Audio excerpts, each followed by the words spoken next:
Hello, ladies and gentlemen. Welcome to Torture's How You Make Friends.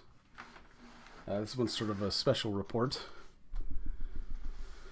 I probably should do more of these. It's the movie I watched on Friday was one called, I don't know if people have seen it. I've retweeted it a couple times, I think. It's called The Opening Act. It was written and directed by Steve Byrne, and I will say, ahead of schedule, that I do have a little bit of bias on there, because pretty much it'd be safe to say that since I saw his first Comedy Central Presents, I've been a fan. So it's safe to say that there's some bias there.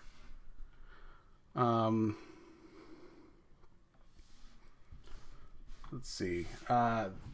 First thing I'll say is it kind of took me by surprise. I was expecting it to be a bit more dramatic than it was, but I think that's just because of how normal movies are written. If anything, I would say this one was written more like from. I mean, of course, it's written by Steve Byrne, so he is a stand-up comic. So, but it's written like it would be a stand-up set, which I think was pretty interesting. I mean, it wasn't the Titanic, as most you'll probably see a lot of critics saying. In fact, I'll bring that up on here. You'll probably see a lot of crickets. I'm gonna start over. You'll probably see a lot of critics. Fucking hell, I can't talk. Critics, who you can tell they went to film school, because they'll be like, oh well, the art style was, and yeah, those types drive me nuts. But it tells the God, I really can't talk today. Tells the story of I should probably bring up the thing.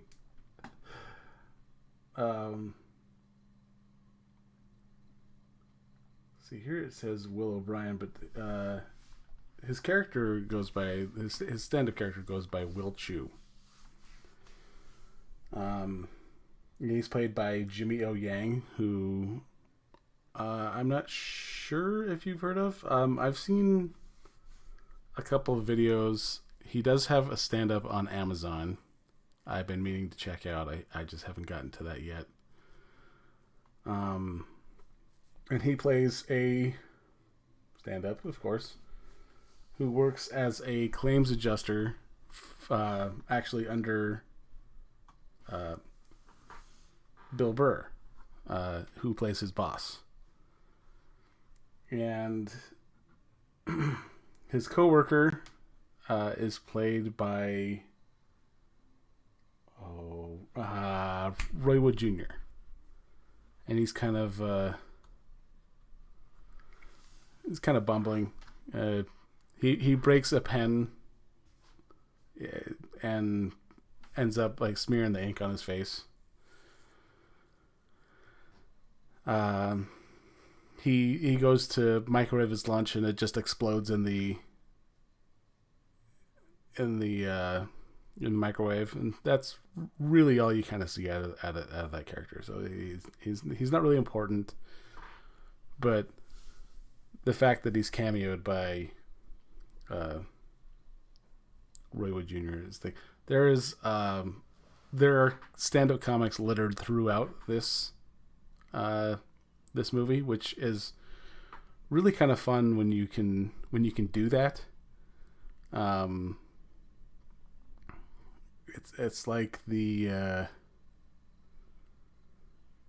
when you can pick out who is who when you because there's like the main actors and you'll see some guy in the background like, oh, that's Vince Vaughn or whatever. Kind of like that. And that it was kind of fun because I was pointing out all the stand-ups, and I wasn't even, it was like I wasn't even watching the movie. It's just like, oh, that's Cedric. Oh, that's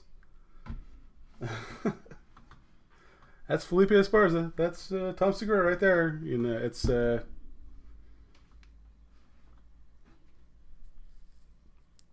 it was fun for me, and my girlfriend kind of got a kick out of it because it was people that she didn't know. She's not really huge on stand up. She kind of likes Jim Gaffigan, more of the family friendly stuff. Brian Regan. Let's see. So, let's see. Ken Jeong, who's everyone knows Ken Jeong. He is a headliner / MC at a comedy club that Will likes to perform at, but he kind of runs across of the club owner there, who's played by Kathleen Madigan, and yeah, she always cuts him off short when he starts to hit a. He starts to do pretty well, and then she kind of just cuts him off so that she can get someone more popular on, and he tries to talk his way into getting more time on the stage, but she rejects him on that. And so, let's see. There is a duo there. They are played by. I know Brett Ernst is one of them, and I can't offhand think of the other guy. Let's go to IMDb real quick, and we'll see if I can find out who that was.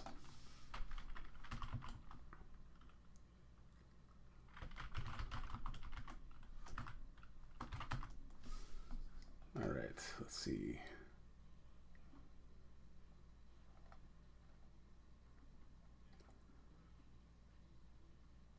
There is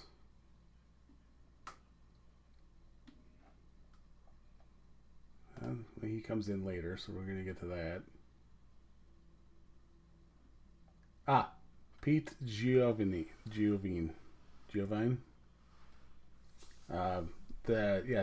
Pete Giovine and Brett Ernst are known as the Joeys. They're a tag team stand-up duo, and they're kind of they're very into the scene, into drugs, and Ken Jeong's character is trying to get Will to pick up these two girls, even though Will already has a girlfriend, who's played by Debbie Ryan, who's probably the only not stand-up actor.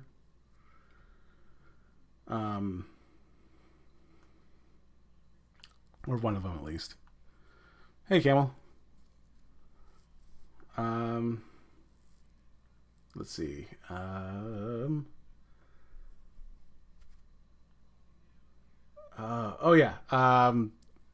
So Will and where was I? I wasn't even talking about that. We're not there yet. Ken Jeong's trying to pick up on these two girls. Well, one of the two girls, and he needs a wingman, and he asks Will to do it, but he can't.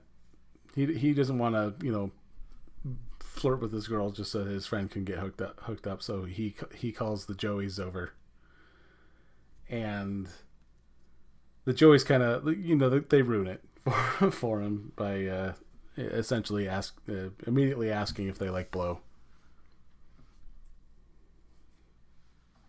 You want to join in on this, Camel? I can throw out a link real quick.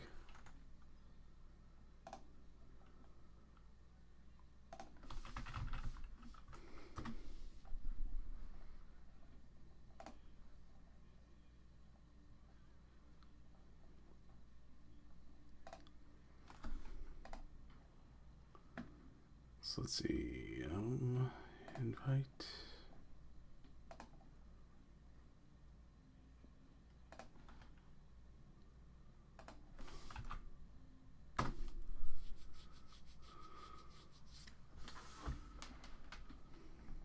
Probably easier to remember if I'm actually talking to someone.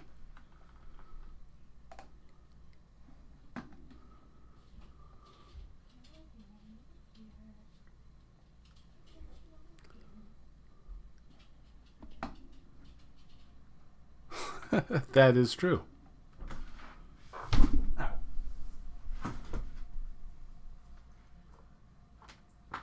Just let me ramble on this for a second.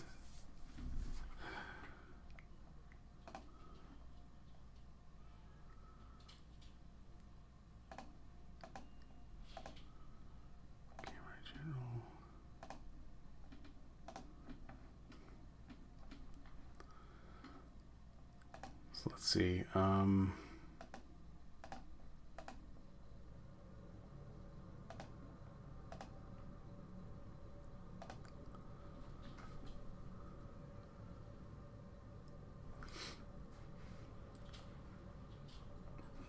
So let's see. He ends up meeting up with his girlfriend, who, I was kind of expecting the kind of the backstabbing girlfriend thing to go on, but yeah, she's very supportive of Will, and they're talking in a Build-A-Bear. Hey, Camel. Hey, how's it going? Not too bad. So, what are we talking about this morning? What are you doing? Well, I guess it's afternoon now, but shit. It's early enough. It still feels like early morning to me because I've been up since like 4:30. I've been up since 9, which I woke up this morning and looked at the clock, and the clock said it was in military time. Mm-hmm. So it was Johnny, are you a militia member by any chance? Is that why the clock was in military time? No, my girlfriend unplugged it and plugged it back in, and then the default setting is military. In fact, it's 12 hours off from that, so she really hasn't even come close to setting it. But wait, so she's got on military time and it's still 12 hours off? Yeah. Wow. So yeah, the clock says 1:24 right now, but it's 01:24. But yeah, this is the movie you passed out for. Yeah, okay. I admit that. But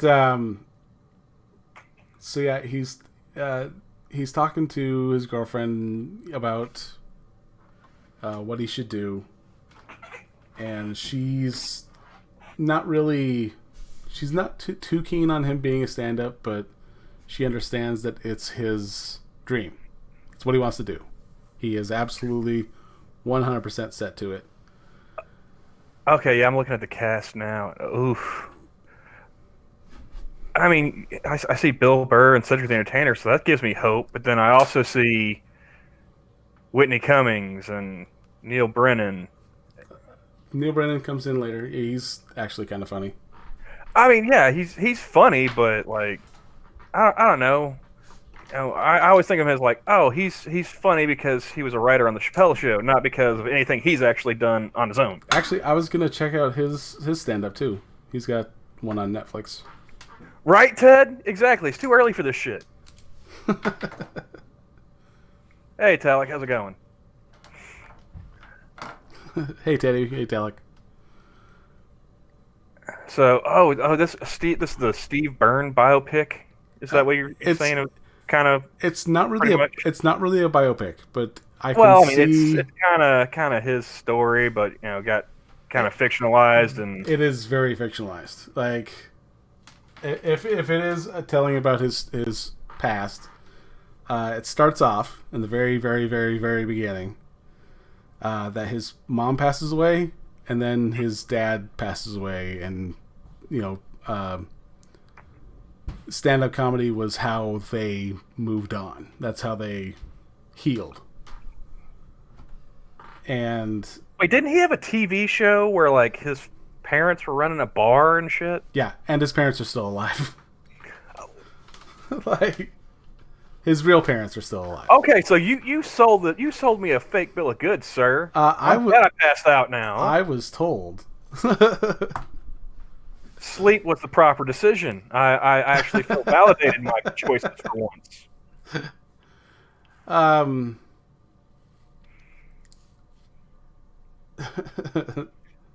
Stay with me on this. Well, I think it's just really a sign that I'm getting old now, because it's like I'm looking back at decisions like, yeah, I made the right choice, just going to bed. No, I was kind of told how it the way it sounded, it came off like it was supposed to be a biopic, but once I saw that his mom passed away, I'm like, that didn't happen. And then when his dad passed, I'm like, that didn't happen either, and both of his parents aren't Korean. Like, but anyway, there's more like cameos, but him and his girlfriend are talking at the Build-A-Bear workshop because she's a school teacher, and she's building a bear for a student, from my understanding. This was a couple nights ago, and I am running on 2 hours of sleep. It says Build-A-Bear mom on the cast credits. Yeah, and yeah, he bumps into, or she was talking in line. He was talking about how miserable he is at his job, and how the gal building the bear is happier at her job than he is at his. Mm-hmm. And he makes a joke, and it makes the gal laugh. And she, Valerie Aslin, was on, not only was she on Supernatural. Wait, which one was she? She was the Build-A-Bear mom. No. I got that much, but on Supernatural. Oh, I'm not sure. Oh, she was on Brockmire. That's a funny show. One episode of that. But she was also on Sullivan and Sons, so yeah, recurring cast member. It looks like the love interest. So, and so he decides to make a decision, and he quits his job because he's gonna take a day off because he gets offered to MC a weekend because Ken Jeong's character is going to Kansas City, I think. And so he's opening for let's see. All right, so who did you watch this with? Who's being tortured here? Was it just you? It was me and my girlfriend. Well, can we get her on the stream to get her reaction to this? Yeah, she's not jumping. I passed out, so like they don't get to hear my recounting of the cringe. It's not cringe. It's a good movie. I don't know. So far, I mean, I am doing a poor job describing it. That is a definite. like I said, I want, I want to believe that your assessment's correct because it's got Cedric the Entertainer and Bill Burr. Those guys are funny, Yes. but it's also got Whitney Cummings and And and, Whitney and coming. Neil Brennan. Well, a lot of these people are just side characters. They're not even actual. There's cameos, and that's pretty much a majority of what this is. Like Felipe Esparza, you see him for maybe 5 minutes in the movie. Whitney Cummings is maybe in 2 scenes. That's still too many. And this is just going off the one stand-up we watched her in. Yeah, we'll go with that. I've seen her on multiple Rogan podcasts, and oof. Let's see. Bill Burr's the guy, the main character's boss, and so he's kind of a dick. As you do, yeah. Yeah. Like he'll walk up and he says like, "Hey, don't stop." And the character Will's like, "What?" And he goes, "Believin', Steve Perry, Journey." And the guy's like, "Yeah." So he's a slightly more cultured Bill Lumbergh, is what you're saying. Yeah, pretty much. But it's still kind of a douchebag. So let's see.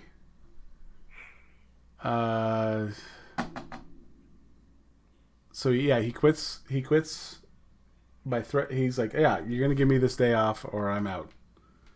And he goes, "Wrong. You're not leaving." And the guy's like, "Yeah, I'm gone." So he ends up leaving, quits his job, Shit, I've done that before. and well, he calls Ken Jeong's character up, and he's like, "All right, I quit my job. I'm in." And he's like, "Oh, I'm sorry. I gave the opportunity to the Joeys." And he goes, "You've got to be shitting me! Like I just quit my job in spectacular fashion, and you're telling me." And then his character's like, "Oh no, I'm just kidding you. I'm just fucking with you." He's like, "You think I'd really give it to the Joeys?" Okay, fair enough. So yeah, so he's opening for, and let me see if I can find that guy.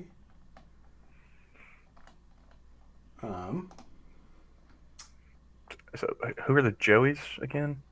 Brett Ernst and Pete Jovine. Oh, okay. I didn't pull open the full cast list. I only saw like Joey 1. Yeah, he's Joey too. Brett Ernst. If he's even on the list. No, it's No, just he's Joey not. 1. Yeah. Wow. Kind of screwing over Brett Ernst there. Oh, Tom Segura's in it too. Okay. Yeah, that part's coming off.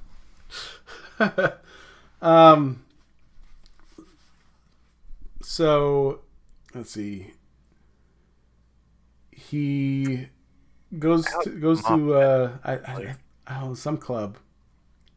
This is like I said, this is 2 days ago, and a lack of sleep since. Goes to the club, meets the bouncer played by Alonzo Bowden. And then introduces himself to the club owner, which is played by Neil Brennan. Okay. And they kind of have this kind of humorous exchange, like nothing, that stays with you. And then he gives him the keys to this penthouse, and he walks in, and I can't find who the guy is.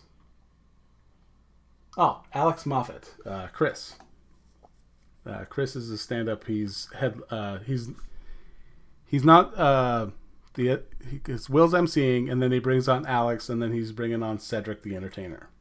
Oh, so he's the middle. Yeah. He's the middle act. He okay. is- He's middling for Cedric the Entertainer. Yeah. Gotcha. And he's, oh god damn it.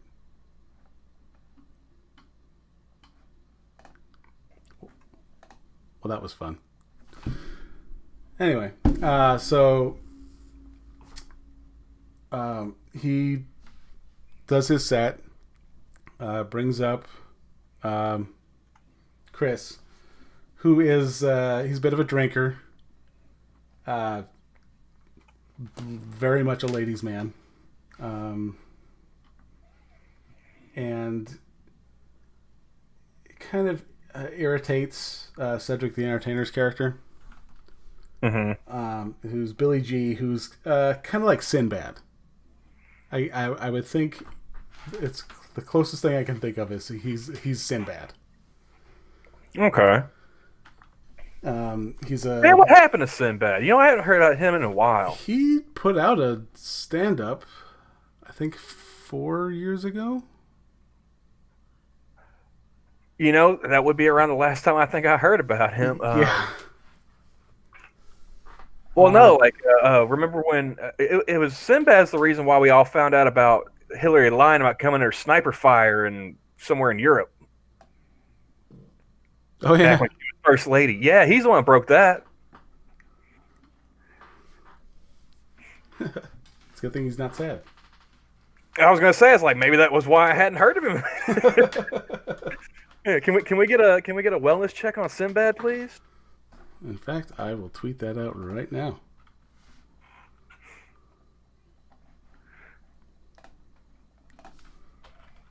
Can we get a wellness? Wait, does he have a Twitter? Are you going to add him? Yes, I am. And done. I'm going to laugh if you get a response. You're like, I'm fine, man. What's going on? Okay. If it works, at least we know the formula going forward. Try and get James Woods. Yeah. So he goes to bring on. He brings on. He brings on the middle guy. Middle guy does a set, kind of knocks it out of the park. Brings on Cedric, but Cedric wants him to. He has a way to introduce him, and so he's like, "I want you to talk about, seeing on the Tonight Show. Here's his book. Here's his TV show. And then, the introduction." And he's like, "Oh, he's like, write it down." So the guy goes to write it down, but he doesn't have a pen. Wait. So our main character, he doesn't have an intro for when he goes up on stage or nothing? Well, he's going to check to see what he wants him to do. Like, he wants to check, to make sure, how do you want me to introduce you? And so he goes, "Oh, I want you to do this, this, and then this."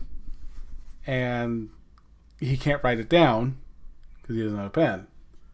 And so he's like, "Oh, you got a pen?" And the guy's like, "You can just go." So he completely is off the top of his head. So when he goes to introduce him, he completely fucks up all of his, like, the book title, the TV show title, the fact that he was on the Tonight Show. And then so he does his set. Everyone loves Cedric. And then he goes to apologize to Cedric afterwards, and he's interrupted by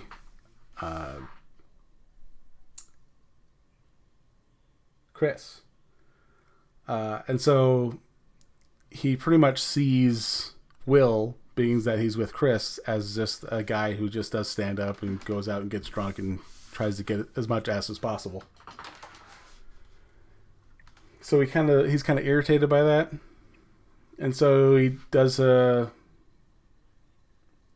he goes and he's let's see, Chris is supposed to do the radio show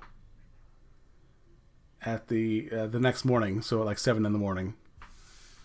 And so Will is sent to kind of babysit him to make sure that he gets there on time. Yeah. and he's like, "Oh yeah, we're just gonna go out to the club," and he's just like, "Yeah, maybe we should just not so we can do this thing." So he ends up getting talked out to go into the club. He comes across a group of girls who are at a bachelorette party, and the bachelorette is Angela Johnson, who is she's just drunk, and so she jumps on this guy, and they're swirling around, and then he smacks her head into a support beam, and so there's that kind of thing.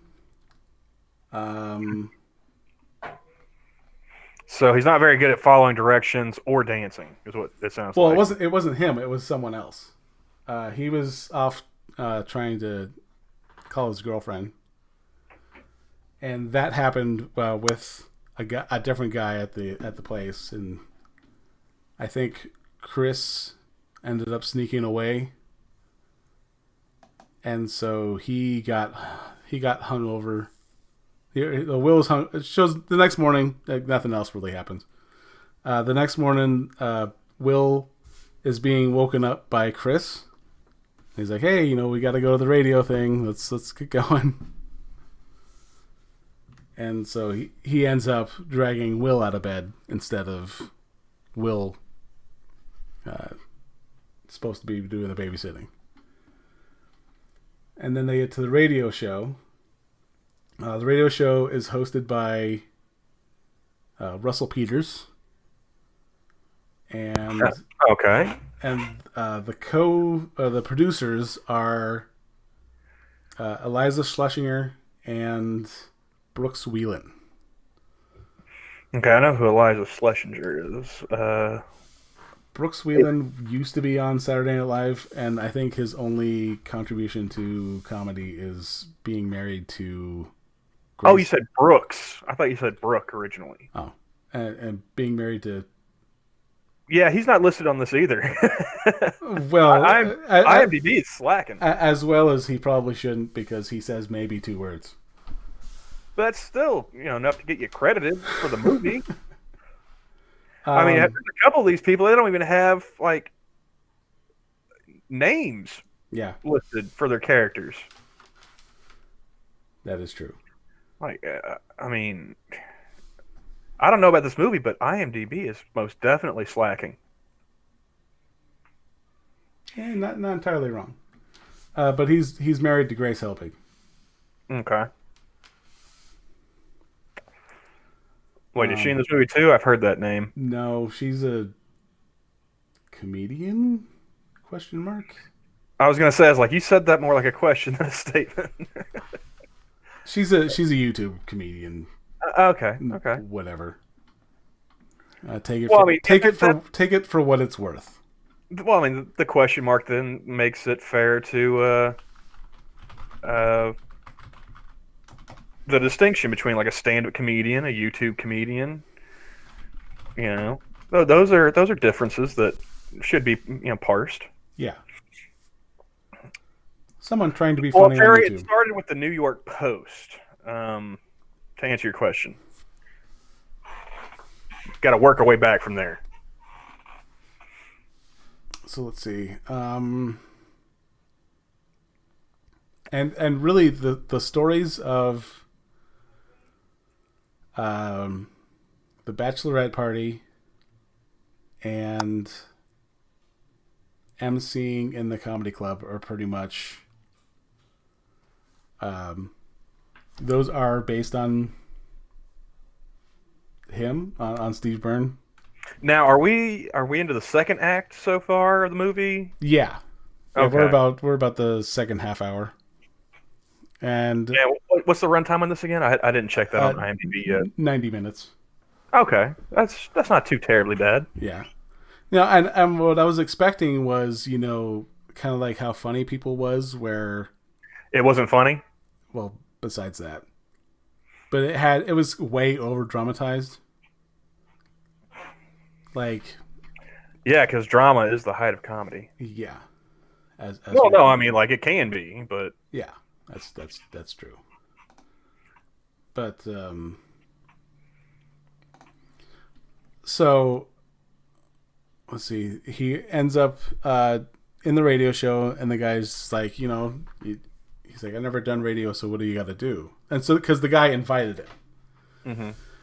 and so Chris is like, yeah, just come on and we'll do the radio show, and you just got to be funny, tell a couple jokes from a set. Did he mention like the 7 words you can't say and all that shit? Because I mean, No, he like there's no way I would be radio friendly talking the way I am right now. Well, Russell Peters brings him on. They do like he just does this Florida Man set that you hear a couple times throughout. Oh, so you're saying that Steve Byrne has probably listened to Lords of the Night? I cannot say, but the evidence points to it. And we got Butt Cheeks in the chat. How's it going? Hey, Butt Cheeks. And so he does this set, and then he decides, Will decides that he's going to get informative about Florida. Oh, shit. And then try to turn it into a joke about the Fountain of Youth. But his delivery is just so off that everyone's like, no. And yeah, he just kind of flubs the joke. And don't you start doing this shit now. Don't tell me what to do. My computer was like, do you want to reset now? No. No, I don't. Why the fuck would I want to reset now? Like, I mean, I could probably ramble to the chat for 5 minutes. Well, that depends on how much of a update this would be. Like, who knows? I could show the chat the wonder that is Uncle Roger. I found that this morning on the Twitter. Oh yeah, yeah. I mean, since we're on the theme of Asian comedy. Well, so he tries to kind of work a joke in to try and be funny, and it's immediately met with just glares from the three of them. And so he hits a commercial, and there's a box with 3 donuts on it. And so Chris grabs one of the donuts, and Will's like, "Oh, fuck it, I'll grab one." And then he grabs one and he eats it. And he's like, "Yeah, and this also is brought to by this donut shop." And he's like, "I'm gonna eat this eclair. I had my eye on the entire time." And of course, it's the one that he ate. Mm-hmm. So he's pretty much like, "Yeah, you need to get out." And so they get to the car where their driver is, and he's like, "Oh, well, like, what the hell did you do?" And so, and that actually is based off of he talked about it on Bill Burr's Thursday morning, Monday morning podcast. Yeah. Where he bumped into Sebastian Maniscalco after getting off of a radio show, and he turned it on, and they just started berating him, and he's just like, "What the fuck did you do?" And so they turn it on, and he's just like, "Can we just not listen to this?" And they're like, "Oh yeah, sure." And then they just turn it up louder. The moment you ask a comedian, "Can we not do something?" is the moment you agreed, whether you know it or not, to doing that thing. Yeah. So, he ends up at the object of ridicule, and so as the weekend progresses, he's getting more and more hecklers, because he's brought up Ohio and Florida, and of course, people are. He's like, I want Russell Peters is like, I want everyone to go to the show and boo him. And so yeah. If you think cyberbullying is bad, wait until you try AM radio bullying. I'll try any radio bullying. And points. Side note: points for anyone who can guess who the stand-up comic is on the stage that I have on the display.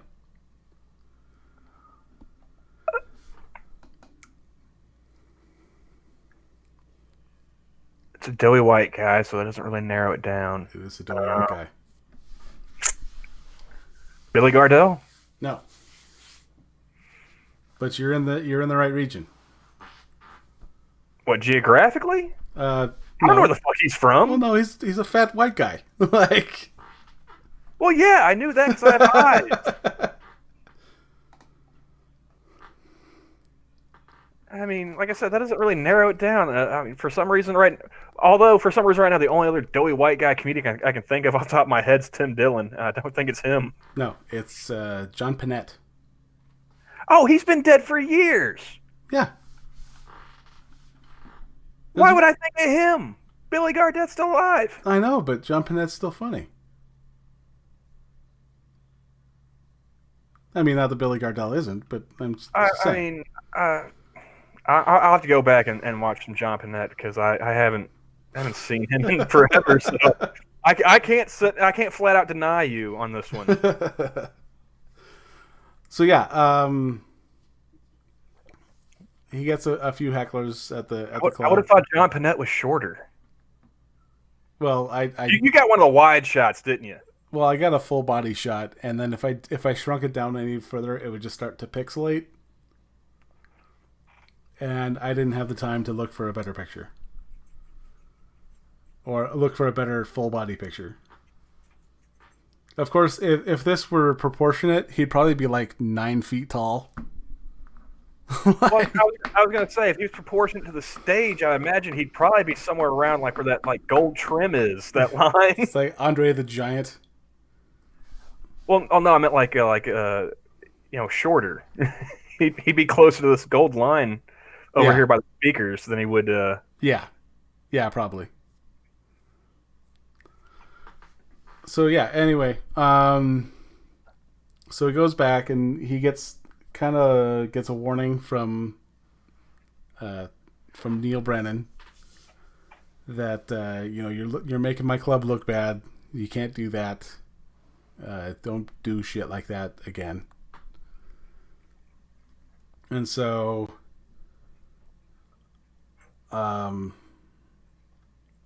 he's in the middle of bringing out Chris for another set, and he's in the middle of his set, and then just as he's about to just say fuck it, I'm gonna bring out Chris, some lady answers her phone, and he gets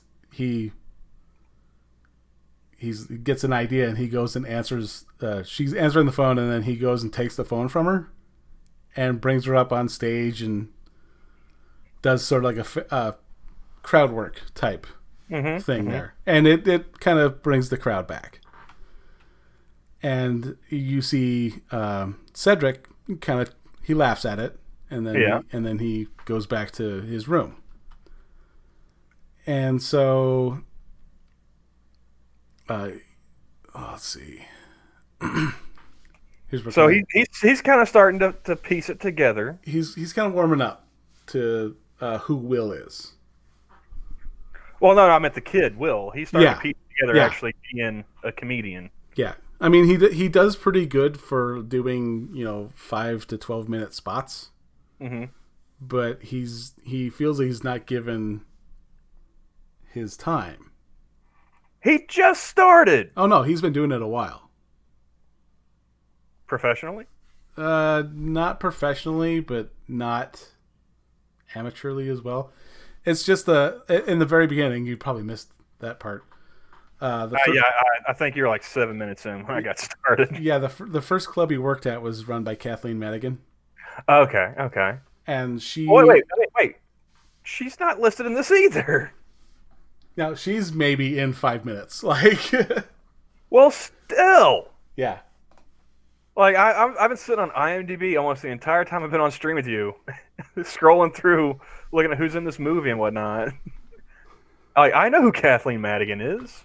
I like her work. She's funny. Why isn't she listed? That is a good point. But There's a lot of people on here that aren't on here. Like, they should be. Anyway, so disappointed in you, IMDb.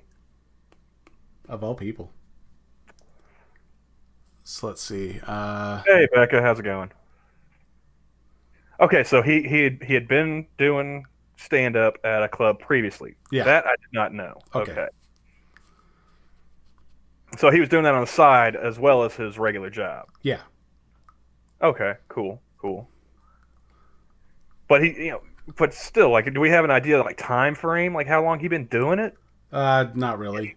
Just since as a young adult, I guess would be the.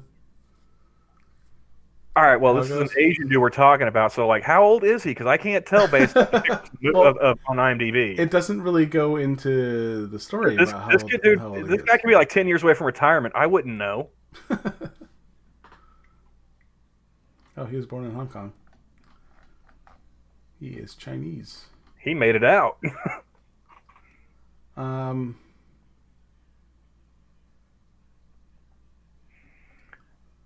Let's see. I don't think we're gonna find the answer that I'm looking for, Johnny. Yeah, probably. I'm gonna be not onto IMDb. There's no idea how long time has passed in this movie. Yeah. So I mean, he could be doing it for he could have been doing it for a couple years. He could have been doing it, maybe 5 at this point. Yeah. Hey Eddie. Hey Costin. Typically, really, the movie takes place over a weekend, from Thursday to. Or wait, no. From Wednesday to Sunday. And so yeah, it's hey Eddie, hey Costin. So let's see. But he still feels like he's not getting enough time. Yeah. And so at the close of the second day, he tries to, and he idolizes Cedric, Cedric's character, and he tries to go over to him at the close of the second day, and he's like, you got any hints? I'd be happy to take your lunch, whatever. And he's like, no. And then, oh no, yeah, that was before. And then once he does the part with the phone, as Cedric is leaving, he's just like, meet me here at noon. Okay. At a restaurant. And so he kind of. Why do I get the feeling he's still expected to buy lunch, though? Oh no, he doesn't. That's. Oh, okay. And that's what thing that movie does. It leads you with what you expect to happen, and it's just like, oh. Well, no. I expect that to happen. I'm not saying that the majority of audiences would expect that to happen. Well, I would, though. Well, I mean, if from a moviegoer's perspective, you're thinking that this guy is going to take this kid to lunch, and then one of them is going to be like, well, I can't really afford this. Why don't you do it? And there's that kind of swindle going on, but no, it's not like that at all. Let's see. So he kind of gives him some advice. He gives him shit for hanging out with Chris. He doesn't really say, it's not really my thing. That I don't go out and get coked up on the regular. But he kind of just takes it as it is, and he gives him some some tips on how to be a genuine comic rather than just someone who tells jokes. Mm-hmm. Any of those pearls of wisdom you wish to share with the class, Johnny? Let's see. The first one, he's like, write it down. And so the guy goes to his book and he goes, 2 words. Be funny. And then then he's like, that's it? And he goes, fuck no, that's not it. Like, and he's like, yeah, I wrote it down. And he's like, yeah, of course you did. Like, and yeah, he gives him a few hints about pretty much. He's like, he's someone who works a 9-to-5 job versus what you do on stage. You work for 12 minutes, and you think you deserve a shot because those 12 minutes from someone who works 8 hours a day. He's like, and pretty much tells him, people come to comedy clubs because they want you to make them feel better. And he's like, well, I tell jokes because I want me to feel better. Pretty much when he started. And then it became sort of like a symbiotic. He tells him about a symbiotic type thing. Those are my words. Mm. And they have a real conversation. And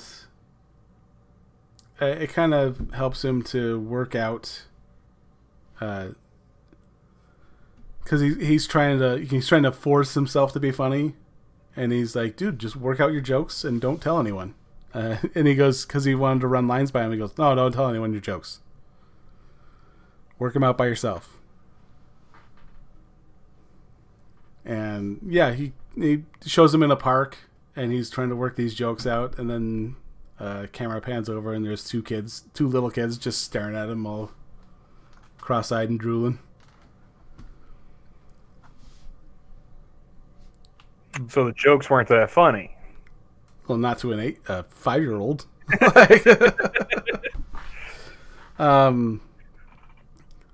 So yeah, it shows him, working out him doing his jokes, and then I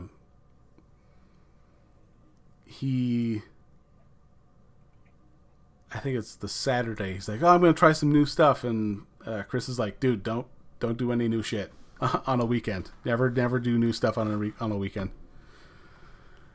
And he doesn't listen, so of course he gets red lighted, and that's his other warning. Mm. And then, let's see, he goes with Chris again. And so what day are we on in the week now? We on Thursday or Friday? We are on Saturday. No, Friday. Friday. Mm. It was Friday night. He goes with Chris to a party. And, to a club. Meets these 2 girls. And, of course, he wants Will to be the wingman to girl number 2. And he's just like, yeah, make sure she gets home, and I'm going to take this girl over here.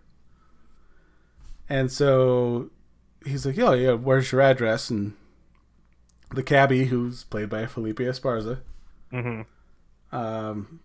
he's like, oh, that's quite a ways out there. I'm going to need some money up front.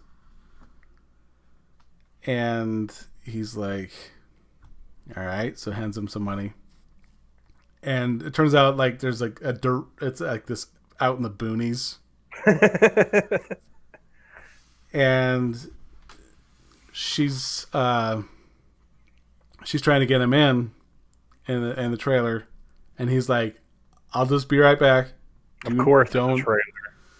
And so he gets to the thing, and this actually he told on the Thursday morning, Monday morning podcast. Takes her into her trailer, and he sees all these guns just sitting around. And he's just like, oh, you know, you must be into shooting. And she goes, oh no, that's my boyfriend's. Well, in this instance, the guns are sitting out, and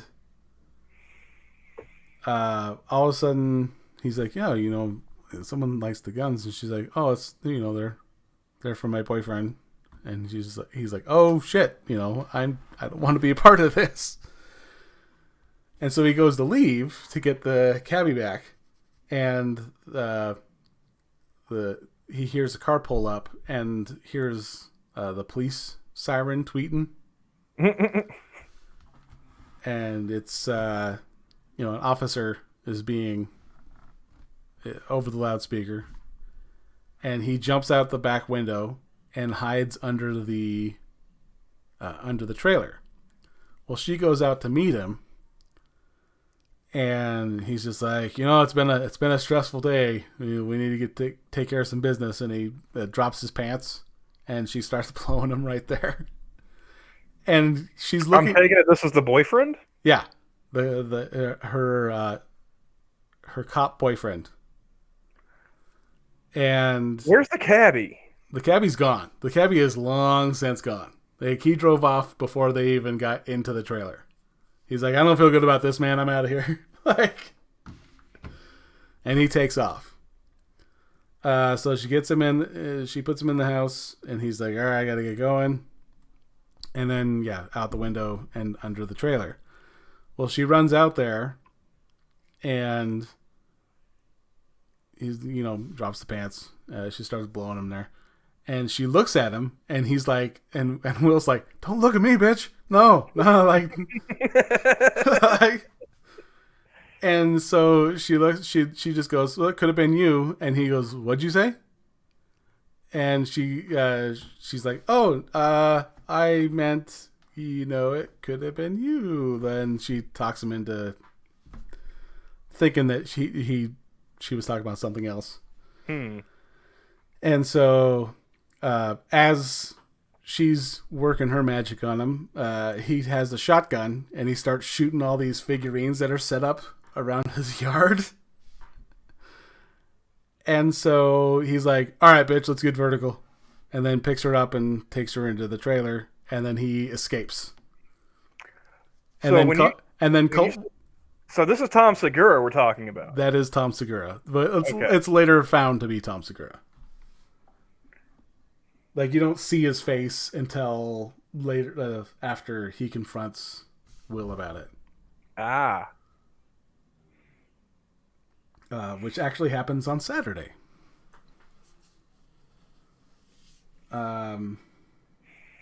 Okay, so how does Will get himself out of the boonies? So he makes it to a payphone. Or no, he calls. I was gonna say, you lost me at payphone. Of all the ridiculous shit so far. No, it's like, come on now. Because no, he left his phone and. Don't tell me he left his phone in the trailer. He left his phone in the car, in the cab. Oh, okay. Oh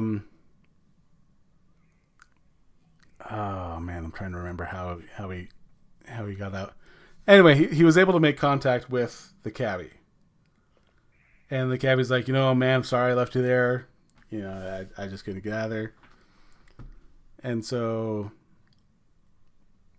that ends that. And so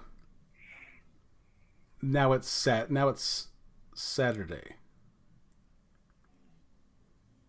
I think. Okay. Okay. So that's when he tries the new set and just completely flops it. And shows that he can't handle hecklers. Wait. Now, would this be the heckler we're talking about? Is this Butch Bradley? Yeah, that's one of them. But it's weird how he's in there. Well, yeah, because he's like the only heckler listed. Yeah. I imagine like a movie about stand-up comedy, there's going to be, you know, possibly more than one. Yeah. Especially when it's like a young guy, you know, kind of getting his break. Yeah.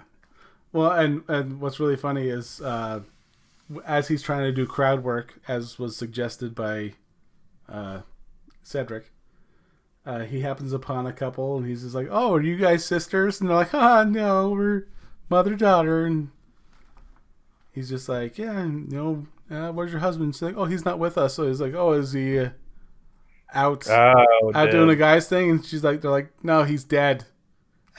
And just the crowd goes silent. You could still make that funny. I'm just saying. But so yeah, let's see. Yeah, it completely flubs it, and it was bad enough to where Neil Brennan's like, "Yeah, you're done. We're just gonna end it here." Just get the fuck off my stage, man. And then he's kind of mopey about it, and he bumps into Cedric again, and he's just like, I can't do this.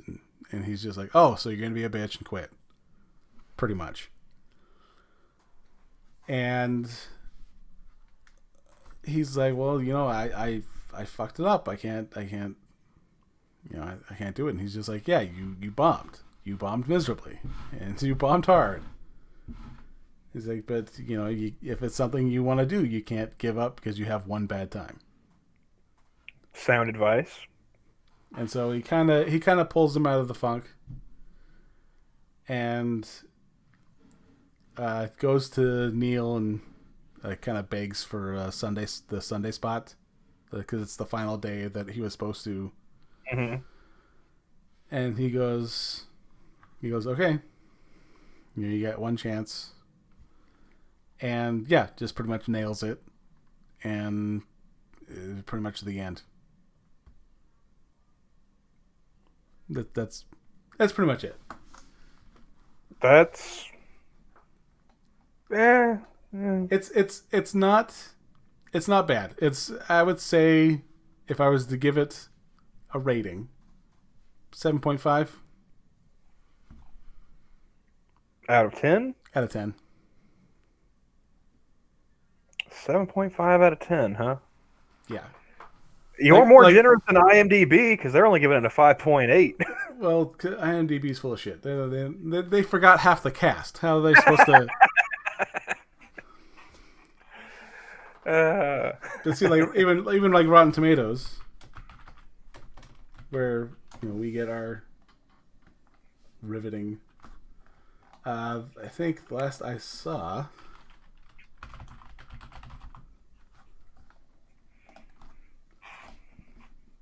let's see, they have a 75%, 89% audience rating. Okay, not bad. I'll have to check it out. Now, where can one watch this? Pretty much any streaming service where you can rent things. So, Vudu, the PlayStation Store has it. So nothing that I have is what you're saying. Okay. Prime Video has it. That's where I watched it. It was Amazon. Yeah, Prime. but I don't know if I want to rent it. Is what I'm saying. Like, if it's on a streaming service, cool. But it's $4 right now. Okay, that's not terrible. Not terrible. Is that for like the HD? Yes. Okay. Yeah, not bad. Not HD. Yeah, I mean, a lot of the names that drop on here are cameos. There's maybe. Now I'm curious. You said that the cop confronts him on Saturday night. Yeah. It was after his set, and after he bombs, when he hits the funk, and then Sunday morning he meets Cedric, and then Cedric talks him out of it. But he's leaving the stage Saturday night, and he's like, "Hey, are you Will?" And then he turns around, and then he like socks him in the eye. Oh. And then he his closing line is, "Don't tell anyone; they won't believe you anyway." Like, I do it all the time. Like, Now, see, that sounds hilarious. Picturing Tom Segura saying that. Okay, yeah. So that's fair enough. So you give it a solid 7.5, huh? I will give it a C plus, which not good for an Asian, but it's good for a movie. Well, I mean, Steve Byrne's only half Asian, Yeah, but his mom's still his mom, so like,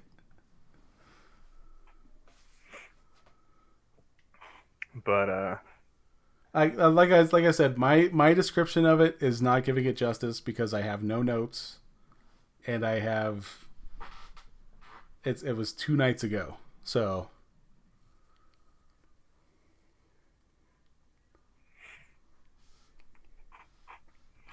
watching a movie once 2 nights prior is kind of a way you kind of lose things.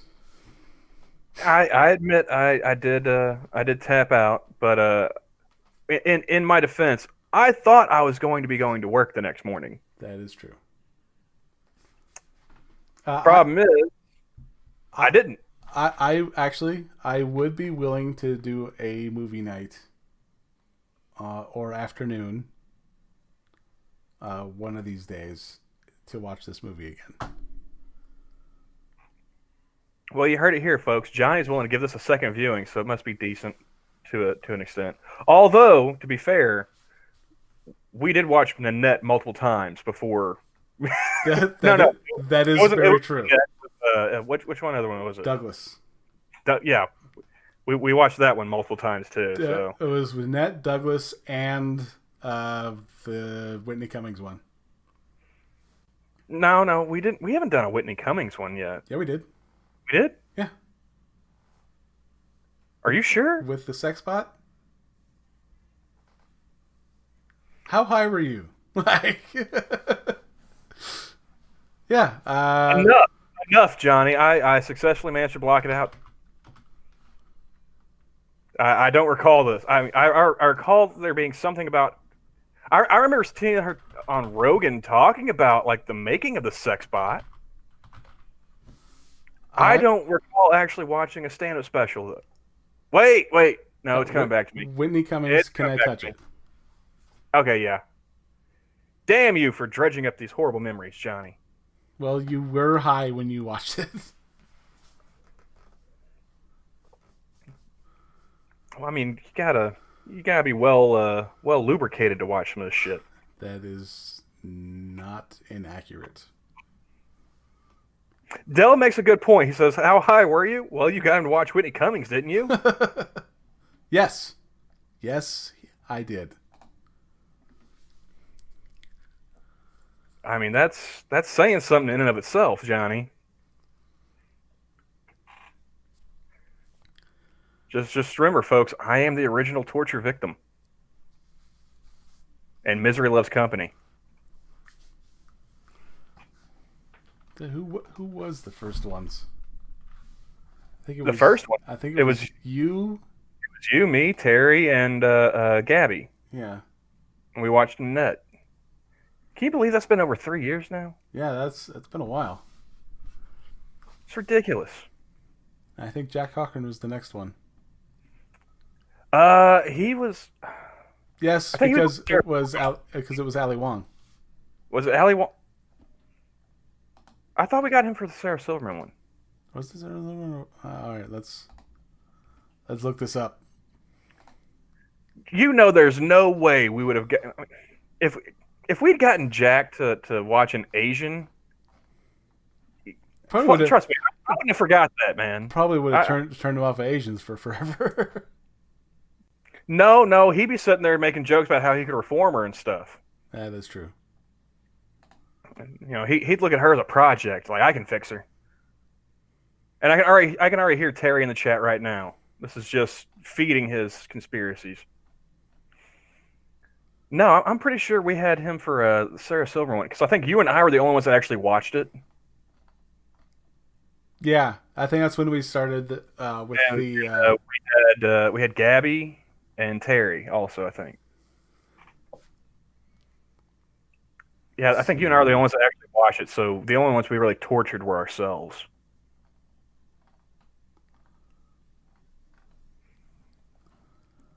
All right. This wasn't you.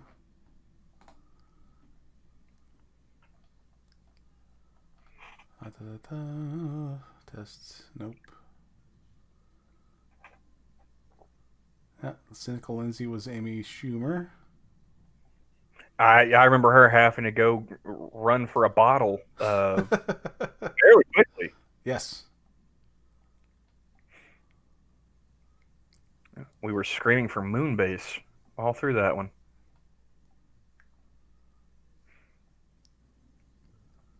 Episode 2.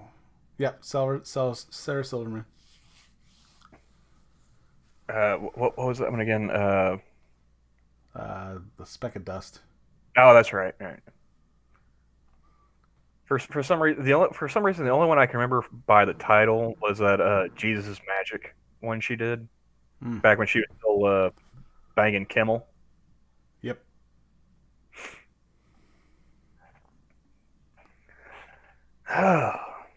So, I mean, what do you think? What do you think is worse, watching scripted fictional stand-up comedy or just watching bad stand-up comedy? Um, Fictional scripted uh isn't bad.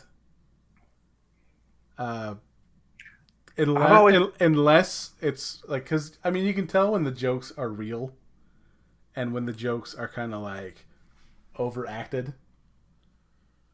A few of the ones in there are actually pretty solid, and actually part of Whitney Cummings' set was actually somewhat decent.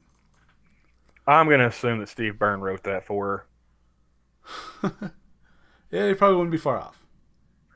But no, I've always thought it was weird, like watching people doing stand-up in a movie. You know, Yeah, I don't know. Maybe it's just the fact that I know that I'm watching a movie, but it just takes me out of the comedy part. yeah, yeah. It is kind of rough. Um,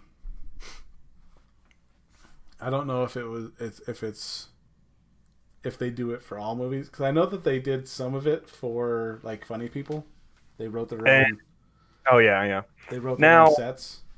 the main guy, like, wait a second, do they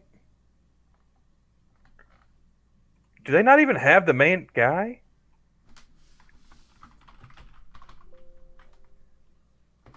You gotta be shitting me. Oh no, no, it's at the very bottom. Okay, yeah, Jimmy O Yang. Uh, the name sounds familiar. Looking at the face, I don't really recognize him though. I don't watch a lot of He was movies, on. Wow, he's not even on my main page. but like he's just like a straight actor, right? He's not like a comedian as well. No, he's a Just comedian. oh, he is. So Yeah, he's he's a comedian and actor. okay. That's what I was going to ask. Is like, could you tell if he was like just a straight actor based off of like the movie, or did it seem like he was a natural being on stage telling jokes? No, he was good. Yeah, I've been meaning to check out his. He's got one on Amazon also, Ah, okay. and I've been meaning to check it out. I gotta admit though, man, like the Amazon ones so far have probably been some of the worst. You're not wrong. So, oof, that could be. Especially the last one. the Carmen, yeah, Yeah, the chick who had like all of her references came from like the late '90s, early 2000s. yeah. What was it? Blair Witch Project and what was the other one? It's like, oh yeah, that definitely sounds like something going on in the here and now. Shit, there was something else.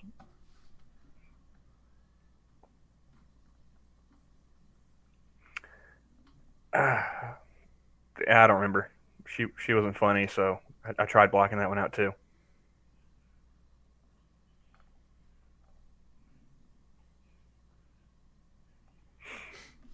But yeah, we may have to check out his stand-up special, see what that's all about. Yeah. I wonder if he's on. Did you know that Jimmy O. Yang majored in economics and interned at a financial consulting firm before pursuing acting? I did not. But the Rotten Tomato audience score for his stand-up is 75. How disappointed do you think his parents were that he went from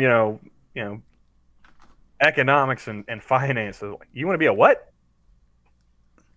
I think that goes with anything. Like, say, take. I'm not even trying to make an Asian joke here either. I'd be like, if it was my kids, like, I'm sorry, you want to do what now?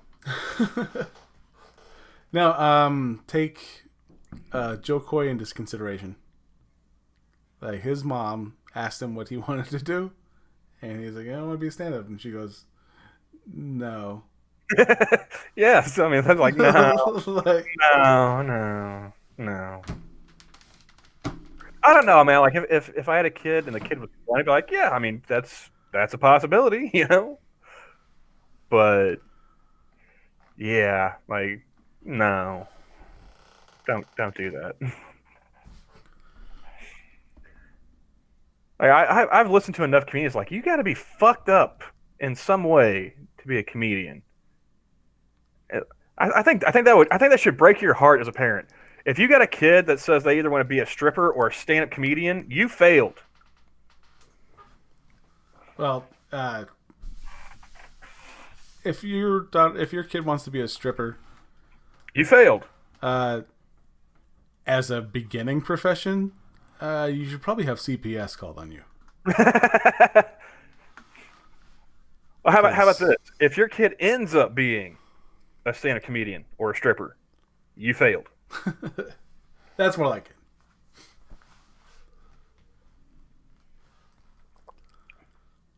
I'm not saying it isn't, Terry. I'm just saying, like, if you do your job as a parent, your kid shouldn't have enough trauma to be funny.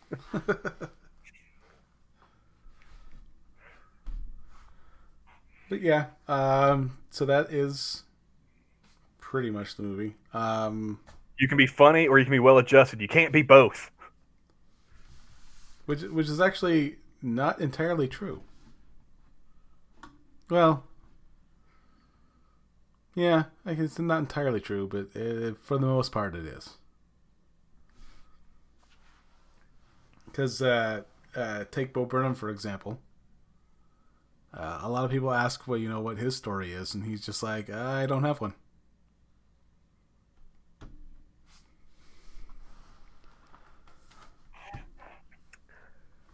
Yeah, he's got supportive parents and all that shit, but of course he was, athlete, theater There's kid, some need shit for like that. attention there. Let's not say that. Okay, he may not have trauma, but It's not like he was. It's not like he was hanging rabbits on bottom of his wall. Like Okay, there's a difference between being well-adjusted and being a sociopath. I mean, you're making a pretty big leap there, Johnny.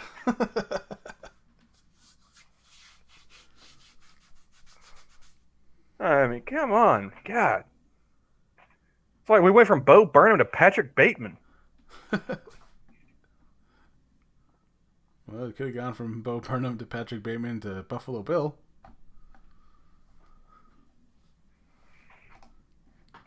But yeah, you don't have Goodbye Horses up on the thing yet, so. No, I didn't. I didn't pull up the sound.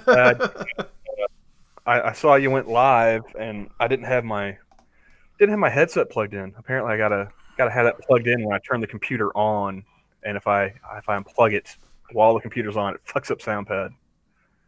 So, yeah, no communist anthems, no Goodbye Horses, none of that today. No. Well, this was just going to be a quick thing. We've been talking all the movie's runtime. So, but all right. Johnny gives the movie 1.5 thumbs up, and I haven't seen it yet, so draw your own conclusions, folks. Yeah. And I'm not exactly sure when, but if you guys wanted to join for a viewing one of these days, Uh, I'm pretty much free most of the week except for Friday and Saturday evenings. okay, Yeah, and that's only for like a few hours in the evening or afternoon. gotcha.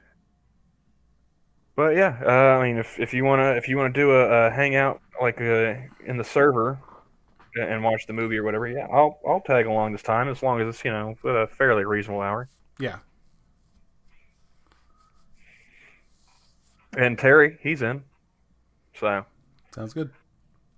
I don't know. You want to say sometime maybe Thursday, Yeah, we can go for Thursday. Thursday like afternoon or evening, something like that. Yeah. All right, cool. Well, guys, I don't know if Johnny put that. It doesn't look like he put it in the description, but we got the Discord server. If you're not already in there, I'll drop a link I usually don't on because that. that involves being thorough. Yes, and go ahead, put that in there, and let's judge Johnny's taste in movies Thursday evening. Yes. And if they're not far, we boo him. Oh I, yeah, as long as it's not when you're doing the corner. Yeah, I figure maybe sometime in the early evening before Lords of the Night, more than likely. Terry, unless Johnny's got other plans or something like that going on. no, I am free all that day. So Yeah, we could do it before Lords of the Night. It's only like an hour and a half. yeah, it's just a 90-minute movie, so it's not like